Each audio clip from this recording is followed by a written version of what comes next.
Hello everyone, it's me सबा शेख। तो Pak Bharat टाकरा, high voltage टाकरा जो हो गया सो हो गया। न्यूजीलैंड के साथ हमारी टीम ने जो कर दिया सो कर दिया, मगर अब बात है आगे बढ़ने की। पिच रिपोर्ट आपके साथ में शेयर करेंगे। इसके अलावा आपको बताएंगे कि दुबई की जो कंडीशंस हैं, पिच कंडीशंस हैं, वो क्या है। इसके अलावा टॉस कितना मैटर करेगा, कल के मैच में कितना अहम किरदार अदा करेगा टॉस, क्योंकि यही कहा जा रहा है कि वहाँ की जो पिचेस हैं वो स्लगिश हैं और जो दूसरी बैटिंग करेगा उसको होने वाली है प्रॉब्लम। तो बेहतर यही है कि अगर जो भी टीम टॉस जीत जाए वो सबसे पहले बैटिंग करे। और ये पाकिस्तान में, कराची में भी पिचेस पे हमने देखा था कि जो सेकंड बैट कर रही थी टीम, उसको काफ़ी ज़्यादा प्रॉब्लम्स हो रही थी।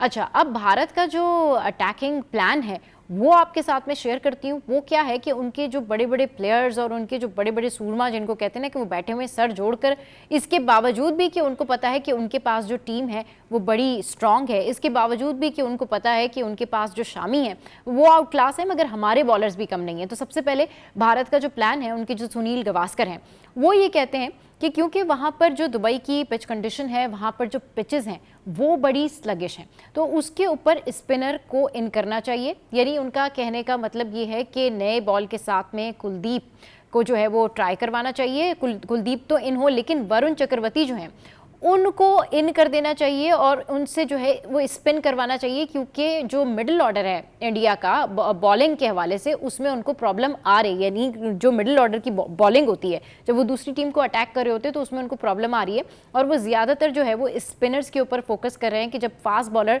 विकेट्स नहीं ले पाते हैं तो फिर स्पिनर्स जो हैं वो उनको इन किया जाए। इसके अलावा जो ओवरऑल उनका लाइनअप है, जो उनका बैटिंग लाइनअप है, वो किसको नहीं पता, वो तो किसी से छुपा ही नहीं है कि उनकी बैटिंग जो है वो कितनी ज़्यादा ज़बरदस्त है और कितनी ज़्यादा कंसिस्टेंसी के साथ जो है वो शॉट्स मारते हैं। लेकिन अभी जो अच्छी बात यह है कि हमारी जो पाकिस्तान क्रिकेट टीम है उन्होंने भी बहुत फोकस किया और उनके ही अपने जर्नलिस्ट ये बात कर रहे हैं कि पाकिस्तान टीम की जो बॉडी लैंग्वेज है ड्यूरिंग प्रैक्टिस वो कहीं से भी डिस्टर्बिंग नहीं लग रही है और ये बहुत अच्छी साइन है।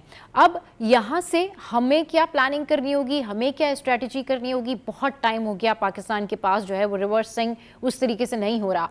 क्रॉस सीम पे जाएं, एटलीस्ट यॉर्कर्स कराएं, क्योंकि हमारे पास अगर खुशदिल हैं चले जी, मगर वो उतना नहीं, स्पिन में उतना नहीं है, लेकिन फिर भी काम चल सकता है। तो हमें काम नहीं चलाना है, हमें प्रॉपर स्ट्रेटजी बनानी है। सबसे पहला किरदार होगा टॉस का। उसके बाद अब सोचना ये होगा कि इमामुल हक इन है तो उसके बाद उस्मान को इन करते हैं या नहीं करते हैं। टॉप ऑर्डर में ओपनिंग बैट्समैन जो है वो कौन होंगे, कि इमामुल हक के साथ जो है वो क्या बाबर ओपन करते हैं या फिर रिजवान आते हैं। सऊद शकील की जगह है या नहीं है, सऊद शकील होंगे या नहीं होंगे। तो किस तरीके से जो है ये प्लेइंग 11 जो है अब सेट होगी और उसमें जो है वो ये देखा जाएगा कि अगर उस्मान को लाते हैं तो क्या उनके ऊपर एक बहुत बड़ी रिस्पॉन्सिबिलिटी तो नहीं हो जाएगी कि आते ही उनको इतने हाई वोल्टेज टाकरे वाले मैच में जो है वो इन कर दिया जाएगा। मगर वहाँ की प्लेइंग कंडीशन से बहुत ज़्यादा अवेयर हैं। लेकिन फिर बात वही आ जाती है कि सऊद शकील भी तो इतने अरसे से कराची में खेल रहे थे और बाबर आजम खुद लाहौर में खेल रहे थे, मगर वो रन्स नहीं कर पा रहे, वो उस तरह से परफॉर्मेंस नहीं दे पा रहे। अच्छा जी, तो अब देखना ये है कि हमारी जो प्लानिंग है वो किस तरीके से काम कर सकती है, क्योंकि इंडियंस तो ये सोचकर बैठे हैं कि शायद वो पाकिस्तान पे आते ही धावा बोल देंगे और पाकिस्तानी जो है वो अंडर प्रेशर चले जाएंगे। मगर कहीं ना कहीं वो इस वक्त सिर्फ पाकिस्तान की जो बॉडी लैंग्वेज है उसी से बहुत ज़्यादा खौफज़दा है। उनको तो यही टेंशन हो रही है कि पाकिस्तान ने जो प्रैक्टिस सेशन किए हैं उसमें उन्होंने रिवर्स बैटिंग किया, यानी कि शाहीन ने बैटिंग की, फिर उसके बाद जो है वो हारिस रऊफ़ ने बैटिंग, नसीम शाह ने बैटिंग की, फिर हारिस रऊफ़ ने बैटिंग की। और प्रैक्टिस सेशन में जो शाहीन शाह अफरीदी ने लंबे लंबे छक्के मारे ना, मेरे ख्याल में वही देखकर उनके जितने भी जर्नलिस्ट हैं या इंडियन मीडिया इस हवाले से बड़ी बात कर रहा है कि जी शाहीन शाह अफरीदी ने इतने लंबे लंबे छक्के मारे हैं। But in the end tail ender तो टेल एंडर्स ही होते हैं ना, उनका काम तो बेसिकली बॉलिंग कराना है। तो बॉलर्स को एक अच्छा ग्राउंड फराहम करके देना बैट्समैन का काम होता है। अब रन्स अगर नहीं आ रहे हैं तो वहाँ से कोहली के रन्स नहीं आ रहे हैं, लेकिन पाकिस्तान के खिलाफ आईसीसी में जो कोहली है उसका रिकॉर्ड बहुत ज़बरदस्त है और इंडिया में ये बहुत ज़्यादा बात हो रही है कि जी विराट कोहली कल चलेगा। तो हम भी एक्सपेक्ट कर रहे हैं कि बाबर आजम भी कल चलेंगे, क्योंकि इससे पहले लेजेंड क्रिकेटर शोएब अख्तर ये बात कर चुके हैं कि आप देखिएगा कि जिस दिन इंडिया पाकिस्तान का मैच होगा उस दिन बाबर आजम की फॉर्म वापस आ जाएगी, उस दिन विराट कोहली की फॉर्म वापस आ जाएगी। But let's hope for the best कि हमारे यहाँ से बाबर आजम चल जाएं। हम अपने खिलाड़ियों के ऊपर प्रेशर नहीं रखते कि जी आपने जीत कर ही आना है। हमारा कंसर्न ये होता है कि आपने एटलीस्ट फाइटिंग स्कोर देना है, स्ट्रगल करनी है और लड़कर, अगर खुदा ना खास्ता आप हार भी रहे हैं तो लड़कर हारें। मगर कल जिस तरह का हाई वोल्टेज टाकरा है उस पर जो इंडियन जर्नलिस्ट हैं और जो इंडियन मीडिया है उसने पाकिस्तानी क्रिकेटर्स के ऊपर जो कहते हैं ना चील की निगाह रखना, चील की निगाह रखी हुई है और ये देख रहे हैं कि फोकस कर रहे हैं कि किस प्लेयर की बॉडी लैंग्वेज क्या है। तो सबसे पहले हमें टॉस, उसके बाद पिच की condition, then we have to decide कि हमने अब कैलकुलेटेड मैच खेलना है। हमारे जो आखिरी के 10 ओवर्स हैं उसमें हम स्ट्रगल कर रहे हैं, हमारे फास्ट बॉलर जो हैं वो कहीं ना कहीं नाकाम नज़र आ रहे हैं, मतलब फ्लिप आके हमें मार के चले जाते हैं और हम देखते रह जाते हैं, छठे सातवें नंबर के वो नंबर पर आ रहे हैं। तो हमारी जो बैटिंग लाइनअप है उसके हवाले से हमें बहुत ज़्यादा जो है वो कंसिडर करना पड़ेगा, देखना पड़ेगा, क्योंकि 1 डाउन फिर हमारे पास रिजवान आ जाते हैं, फिर उसके बाद जो है वो अब देखें कि कौन मज़ीद जो है वो लाइनअप में एडजस्ट होते हैं, फिर नीचे जो है तैयब ताहिर हैं और फिर दीगर हमारे जो वो प्लेयर्स हैं। लाइनअप के हवाले से इंडिया इस बात पर बड़ा खुश है कि पाकिस्तान के पास जो है वो एक स्पिनर है और फास्ट बॉलर हैं, और इनके फास्ट बॉलर जो हैं वो लास्ट ओवर में, यानी इनके पास कोई ऐसा बॉलर हुकअप नहीं हो रहा, यानी क्लिक नहीं कर रहा, यानी शाहीन शाह अफरीदी ले लें जिनको इतना टाइम हो गया, बड़े सीनियर हैं, उनको इस वक्त में डेथ ओवर्स में बॉल करके विकेट लेनी चाहिए, यॉर्कर्स कराने चाहिए।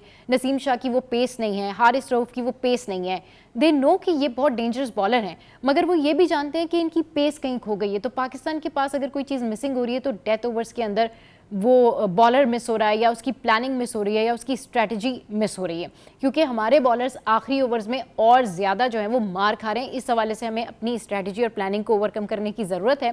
एनी हाउ रिजवान ने एक अच्छा प्लान तो बनाया होगा कि अब क्या करना है और क्या नहीं करना, लेकिन अगर पाकिस्तान प्रेशर में नहीं आता है तो ये डू और डाई सिचुएशन है पाकिस्तान के लिए, क्योंकि हम फिर वहीं पर आ गए हैं कि फ़लानी टीम से हार जाए, फ़लानी टीम के साथ में जीत जाए, तो फिर इस तरीके की सिचुएशन होगी। लेकिन अगर हम कल का मैच जीत जाते हैं और अच्छे मार्जिन से जीत जाते हैं तो ये पाकिस्तान के लिए एक एज होगा। लेकिन सबसे ज़्यादा एडवांटेज लोग यही कह रहे हैं कि इंडियन क्रिकेट टीम बड़ी मजबूत है, उनका बैटिंग ऑर्डर बड़ा मजबूत है, मगर हम भी तो अनप्रिडिक्टेबल टीम हैं, हम भी तो बहुत कुछ ऐसा कर सकते हैं जो कि दूसरी टीम को हैरान कर देता है। तो कल हमने ज़्यादा कुछ नहीं करना, कल हमने अपनी क्रिकेट पे फोकस करना है बिना प्रेशर लिए, क्योंकि इट्स ऑल अबाउट नर्व्स। जब इंडिया और पाकिस्तान का मैच हो रहा होता है ना तो सारी स्किल्स एक साइड पर हो जाती हैं दोनों तरफ से ही। आप देखते हैं कि कई मैचेस में इंडियन क्रिकेटर भी बड़ी बड़ी गलती करते हैं और बंदा ये सोचता है कि ये तो बड़े सीनियर थे, ये तो मतलब बैटिंग इन पे ख़त्म थी, फिर क्या हुआ।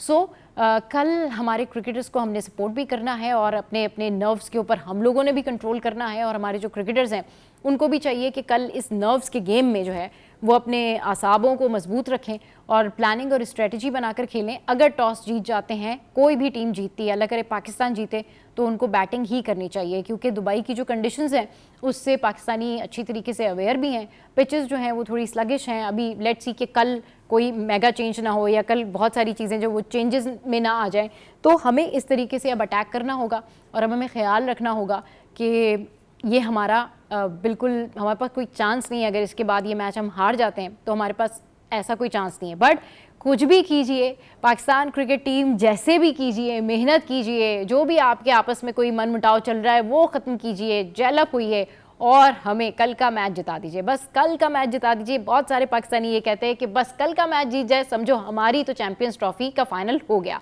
सो best wishes, let's hope for the best Pakistan cricket team.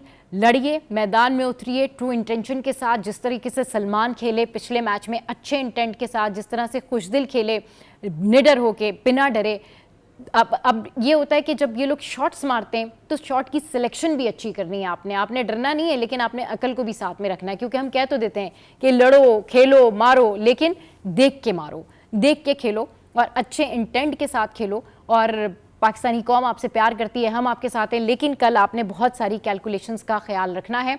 Single और डबल्स में भी बहुत ज़्यादा गैप आया, बहुत ज़्यादा डॉट बॉल्स के ऊपर भी नहीं जाना है, क्योंकि पिछले वाला मैच वाला हाल हो जाएगा। दे वर थिंकिंग कि डॉट बॉल्स खेल के आखिर में छक्के चौके लगा के तो स्कोर कवर किया जा सकता है, मगर फिर उसके लिए हमें अच्छा मैच फिनिशर चाहिए। तो रन रेट को अगर आगे बढ़ाना है, जिस तरह से सारे लेजेंड्स कहते हैं कि अगर आपने रन रेट आगे बढ़ाना है तो आपने अपने जो सिंगल और डबल हैं उनको भी मेंटेन करना है। फिर ये ना करें कि आप जो है वो छक्के और चौके के लिए डॉट बॉल्स खेलें और सिंगल और डबल भी ना लें। प्रेशर आपने लेना नहीं है ऑब्वियसली। और दूसरा ये कि उनका जो अटैकिंग स्टाइल है वो आपको बहुत अच्छे तरीके से जानते हैं, आपको रीड कर चुके हैं, तो आपको भी पता है कि उनकी क्या क्या कमजोरियां हैं। आपको भी पता है कि कोहली किस शॉट पर आउट हो जाते हैं और आपको भी पता है कि रोहित शर्मा को किस तरीके से आपने डिस्टर्ब करना है और केएल राहुल जो है कहाँ शॉट मारते हैं और वो गलत शॉट हो जाती है। तो बैट्समैन को डिस्टर्ब करना, उसको समझ के इरिटेट करना कि वो कौन सी बॉल कहाँ कराएगा और फौरन अपनी line length bowling style change कर लेना, यही पाकिस्तान की खासियत है। Wish you good luck. कल के मैच में इंशाल्लाह ताला पाकिस्तान जीतेगा और अगर अगर अगर हम लड़कर भी हारते हैं तो भी हमें अपने क्रिकेटर्स के ऊपर जो है वो फख्र होगा। लेकिन कल का मैच वाकई हाई वोल्टेज टाकरा है। Best wishes Pakistan.